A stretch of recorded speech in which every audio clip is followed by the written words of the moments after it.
Harry's claim he killed 25 in Afghanistan draws anger. So this guy, member of the British royal family, he's obviously got a book out at the moment. So this is doing, I'd say, wonders for his sales. I'd imagine. I don't know how well they sell over here, but I'll give you a bit of insight on it anyway. In a book full of revelations, it says Prince Harry's assertion that he killed 25 people in Afghanistan is one of the most striking in his memoir, Spare. Harry says he killed more than 2 dozen Taliban militants while serving as an Apache helicopter co-pilot gunner in Afghanistan in 2012 and 13. He writes that he feels neither satisfaction nor shame about his actions, and in the heat of battle regarded enemy combatants as pieces being removed from a chessboard, baddies eliminated before they could kill goodies, he said. Harry has talked before about his combat experience, saying near the end of his tour in 2013 that if there's people trying to do bad stuff to our guys, then we'll take them out of the game. But his decision to put a number on those that he killed and the comparison to chess pieces drew outrage from the Taliban and concern from British veterans. Afghan Foreign Ministry spokesperson Abdul Kahar Balkai said Harry's comments are a microcosm of the trauma experienced by Afghans at the hands of occupation forces who murdered innocents without any accountability.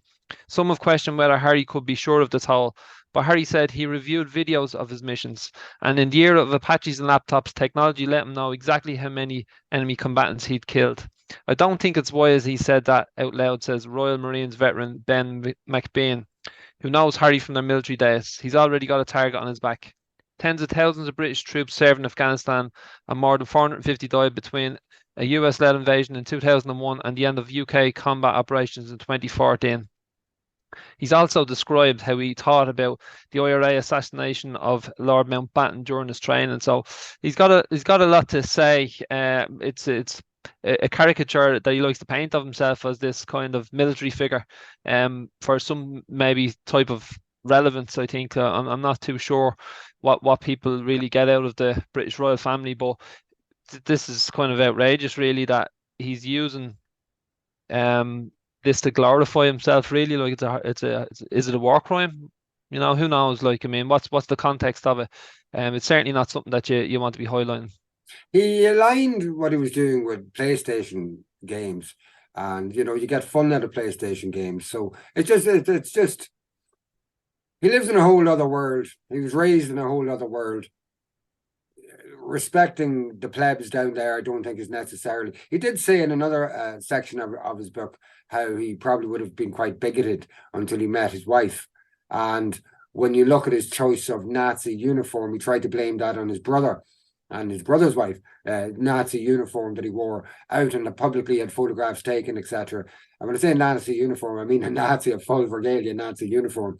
So we know about the history of his grandfather, Prince Philip.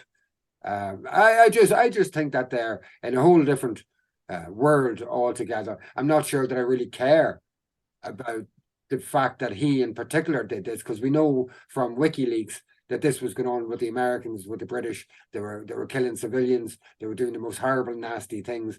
To me, the Windsors are insignificant. Well, what does it take to get them cancelled? Is it impossible? Like, we know about the outrage around his uncle with Epstein in America. Like, I mean, that's a known relationship between those two. Prince Andrew. There's question marks over his great uncle, Mountbatten and King Corahome. Savile was around the family. Like, what's it going to take to cancel these people? Yeah, there are rumors as well that he may not actually even be a Windsor himself. There are certain physical attributes that make him appear a lot more like a good friend of his mother in the 1980s. But that's a whole other ball game. We'll move on, Padraig, before we get tied down into the smut of the English royal family.